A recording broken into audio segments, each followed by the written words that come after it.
I still remember that day at the street fair, how the sky was a brilliant blue when I arrived, not a hint of the storm that would change everything.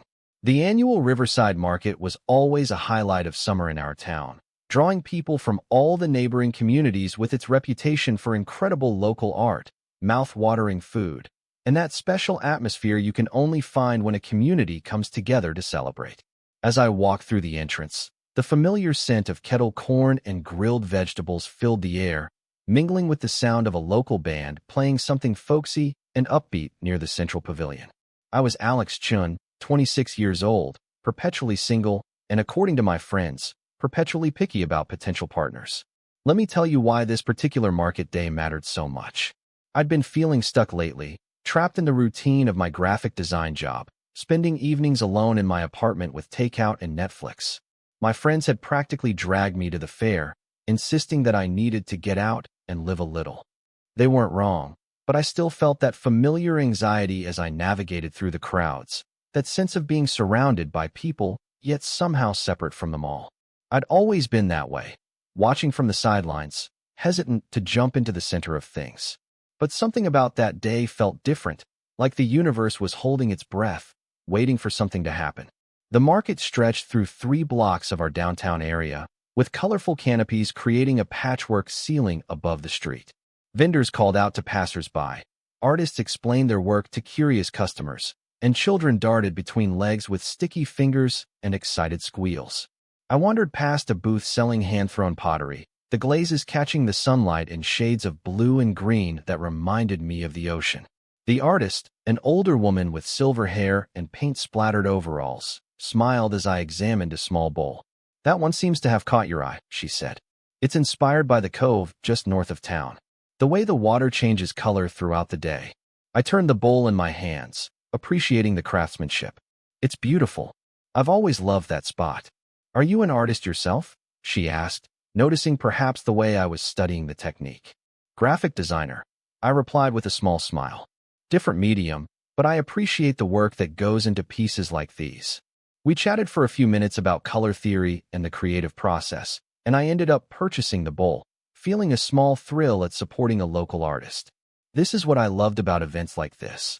These small, genuine connections that reminded me I wasn't as isolated as I sometimes felt. As I continued through the market, I spotted my friends Mia and Devin near a food truck selling Korean fusion tacos.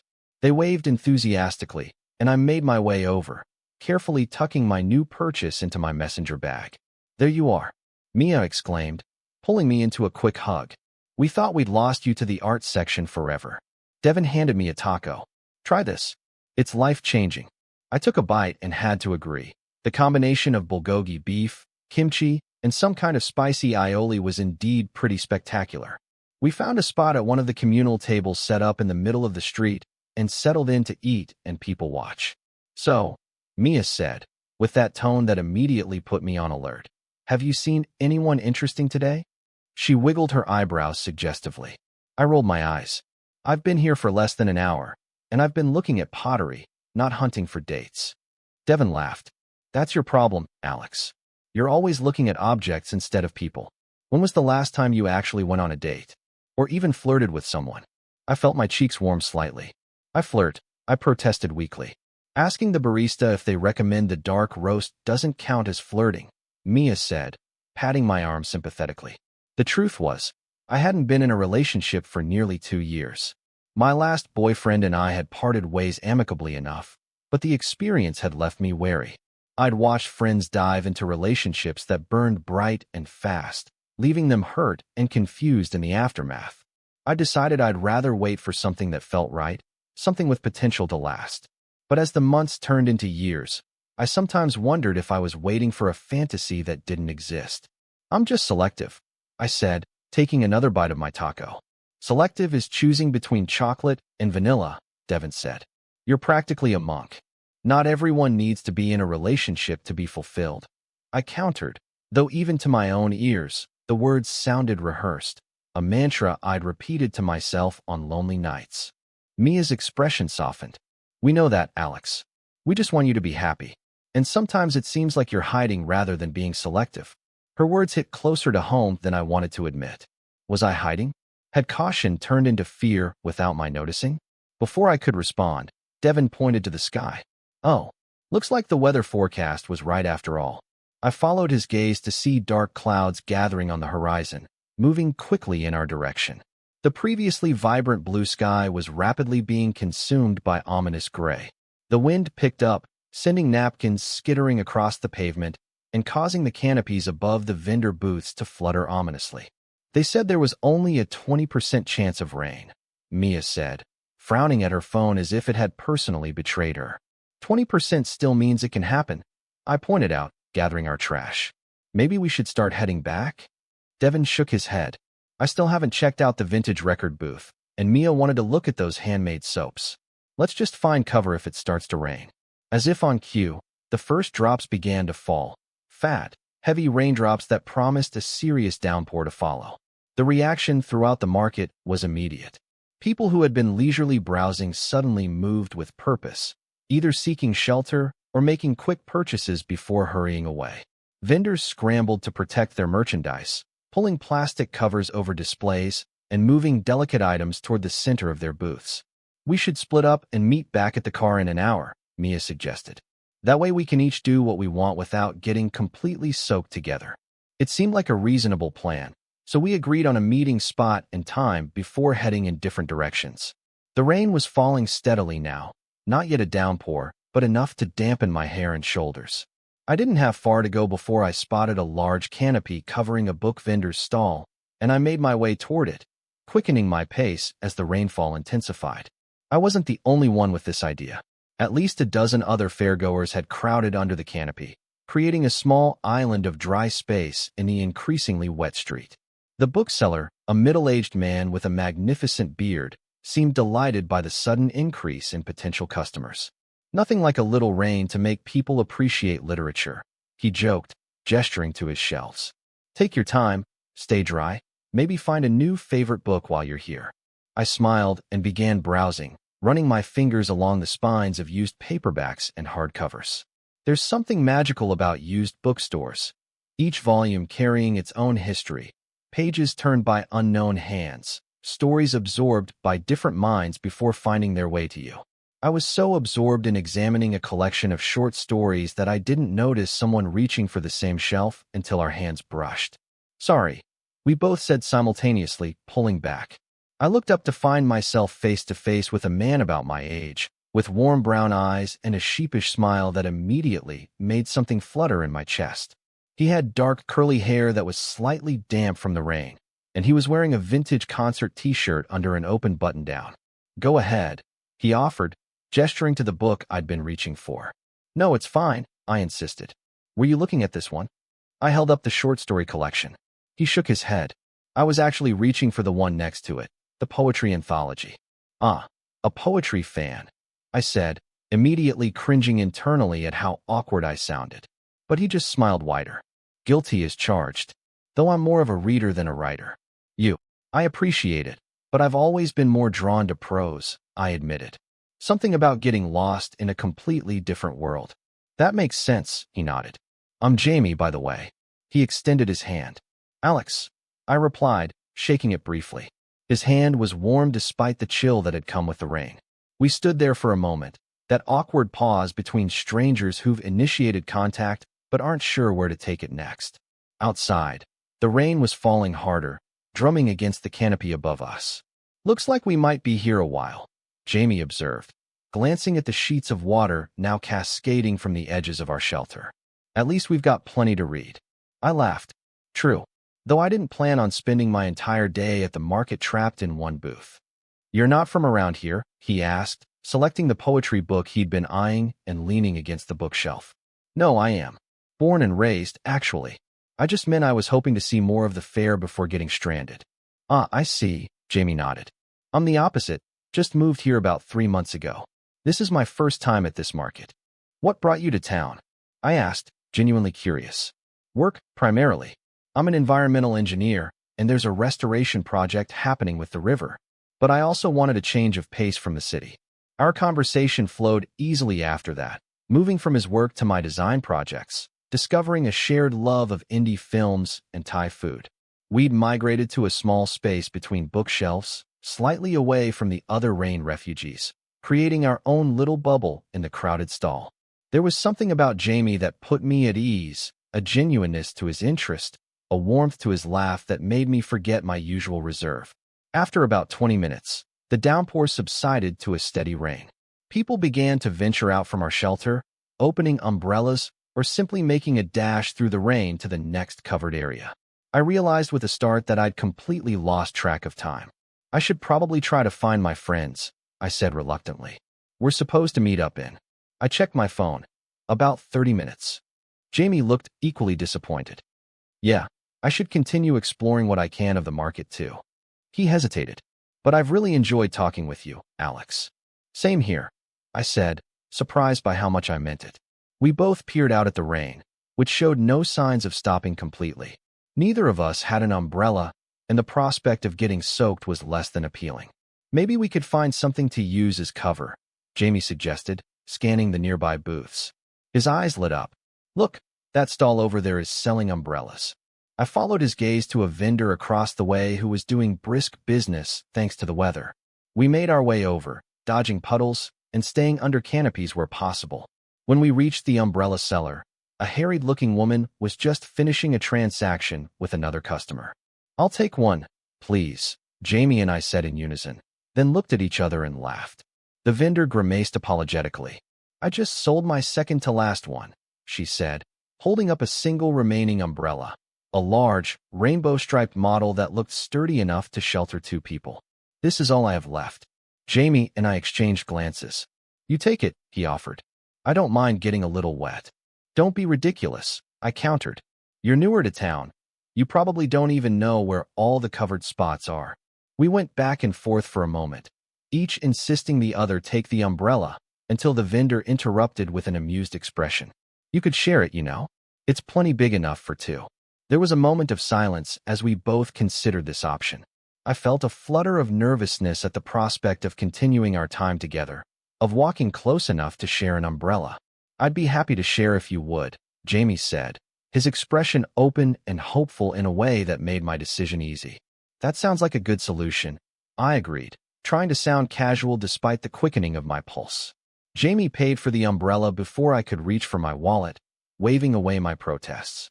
Consider it a thank you for being such good company during the rain delay. The vendor handed over the umbrella with a knowing smile that made me wonder if she could somehow sense the attraction I was feeling. Jamie opened it as we stepped away from the booth, and I moved in closer to stay under its protection. The rainbow canopy created a colorful sanctuary against the gray day, and I was acutely aware of Jamie's shoulder occasionally brushing against mine as we walked. So where to, he asked. You're the local guide here. I considered for a moment.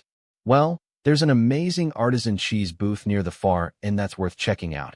And on the way, we passed the live music stage, though I'm not sure if they're still playing in this weather. Lead the way, Jamie said with a smile that crinkled the corners of his eyes. As we made our way through the market, I found myself noticing details I might have otherwise missed. The way the rain created patterns on the pavement, how the wet air intensified the sense of food and flowers, the sound of water droplets hitting our umbrella in an irregular rhythm. Or maybe I was just more attuned to everything because of Jamie's presence beside me, the way his arm occasionally pressed against mine as we navigated around puddles and other marketgoers. So tell me more about your graphic design work, Jamie prompted as we paused to look at a display of hand-blown glass ornaments, the umbrella tilted to shield us both. What kind of projects do you enjoy most? I felt myself light up at the question. It was always easier to talk about my work than myself. I love projects with a storytelling element, I explained. Branding for small businesses where I can really capture their essence, or editorial illustrations that complement a narrative. There's something satisfying about visual problem solving, finding the perfect way to communicate an idea without words. Jamie nodded thoughtfully. That makes sense with what you said earlier about loving prose and different worlds. You're still telling stories, just in a different medium. I was struck by how perceptive his comment was. I've never thought about it quite that way, but you're right. What about you? What aspects of environmental engineering get you excited? His face lit up in a way that was genuinely endearing. The restoration work, definitely.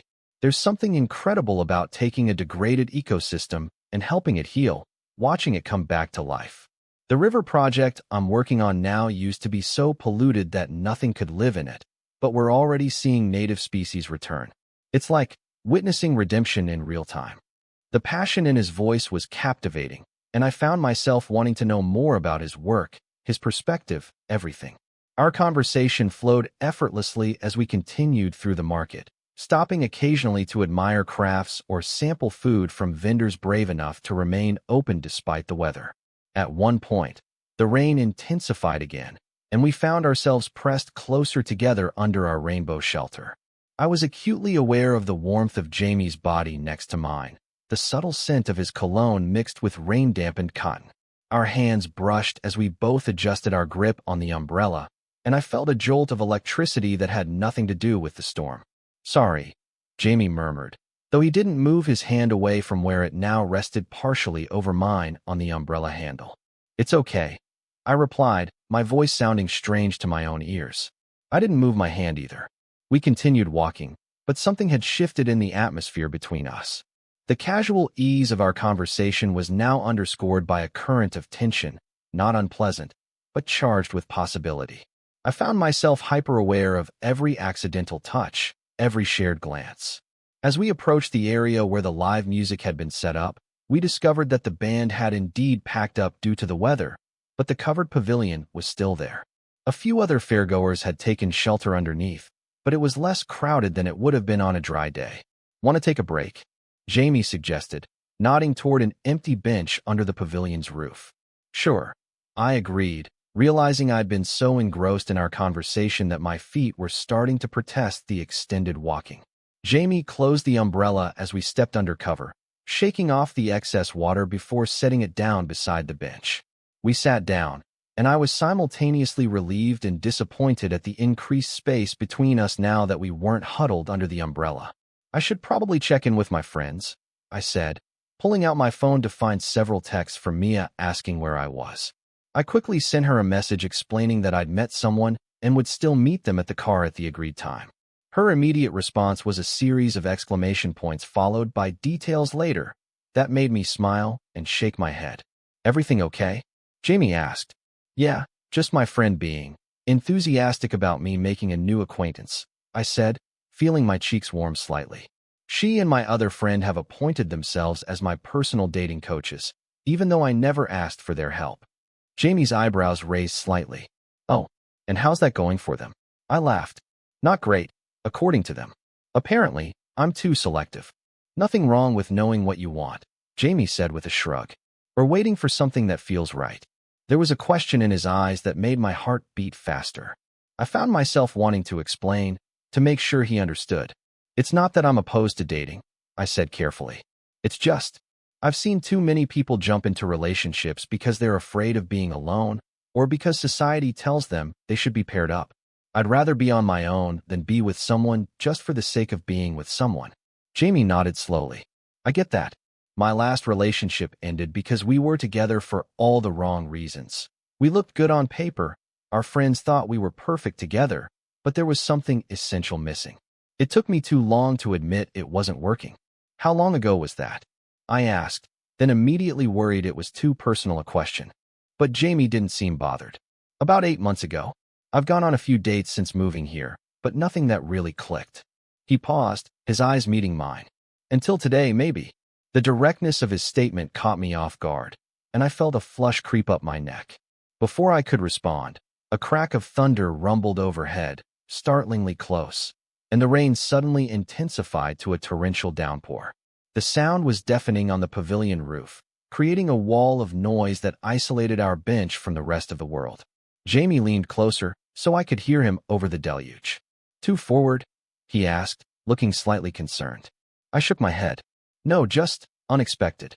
In a good way," I added quickly, not wanting him to misunderstand. "I've enjoyed today too. More than I expected to." His smile returned, warming his eyes. "Good. I was worried I might have scared you off." "It takes more than honesty to scare me off," I assured him, finding courage in his directness. "Actually, it's refreshing. Most people play games or hide behind vague statements. Life's too short for that," Jamie said with a shrug. "I'd rather know where I stand." The rain continued to pound around us, creating a strange sense of intimacy in its isolation. Other people under the pavilion were engaged in their own conversations, paying us no attention. It felt like we were in our own private world, despite being in the middle of a public space. "So where do you stand?" I asked, surprising myself with my boldness. Jamie's expression turned thoughtful. "I stand intrigued, interested in knowing more about you, hoping you might feel the same way." His eyes held mine, and I saw vulnerability there alongside his confidence. I don't believe in love at first sight or anything like that, but I do believe in recognizing when there's potential for something meaningful. His words resonated deeply with me. Wasn't that what I'd been waiting for? Not some dramatic lightning strike of instant love, but the quiet recognition of possibility? "I feel the same way," I admitted softly. "There's something here worth exploring." The tension between us shifted again, charged with new understanding. Jamie's gaze dropped briefly to my lips, then back to my eyes, a question in his expression. My heart hammered in my chest as I realized he was thinking about kissing me. Just then, another crack of thunder sounded overhead, even louder than before, causing both of us to jump slightly. A few seconds later, the rain began to ease, the torrential downpour gradually subsiding to a gentle patter.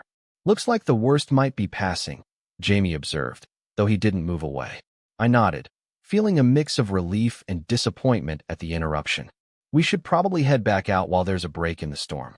Jamie stood and offered me his hand, which I took, feeling the warmth of his palm against mine. He didn't let go as he reached for the umbrella with his other hand, and we walked out from under the pavilion together, fingers intertwined in a way that felt both new and somehow familiar. The market had thinned considerably during the downpour, with many vendors packing up and visitors heading home. Those who remained moved with purpose, trying to make the most of the temporary reprieve from the heavy rain. The sky was still dark with clouds, promising more rain to come. "Which way do you need to go?" Jamie asked as we paused at an intersection of market paths. I pointed toward the north end of the fair. "My friends and I are parked in the main lot." "You?" "I actually walked here from my apartment. It's just a few blocks south." I felt a pang of disappointment at the realization that we'd soon be heading in opposite directions. "I guess this is where we part ways, then." Jamie hesitated. "I could walk you to your car," he offered. "If you want." I smiled, touched by the suggestion. "I'd like that, though it's in the opposite direction from your place." "I don't mind," he assured me. "Besides, I'm not quite ready to say goodbye yet." As if on cue, the rain began to intensify again, and Jamie opened the umbrella, holding it over both of us. We stood closer than before, our earlier conversation having broken down some of the initial hesitation between us. As we walked, our shoulders pressed together, and Jamie's hand found mine again, our fingers interlacing naturally. We talked about lighter topics as we made our way through the emptying market, favorite movies, travel experiences, the best coffee shops in town. I promised to show him my favorite hidden gem cafe sometime. The rain created a soothing backdrop to our conversation, and I found myself walking more slowly than necessary, trying to prolong our time together. When we were about halfway to the parking lot, the rain suddenly intensified again, accompanied by a gust of wind that threatened to turn our umbrella inside out. Jamie tightened his grip on the handle and pulled me closer to his side, his arm wrapping around my waist to steady us both against the wind. "Maybe we should find cover again until this passes," he suggested, raising his voice to be heard over the storm. I nodded, and we quickly ducked under the awning of a closed vendor stall. The space was small, forcing us to stand very close together.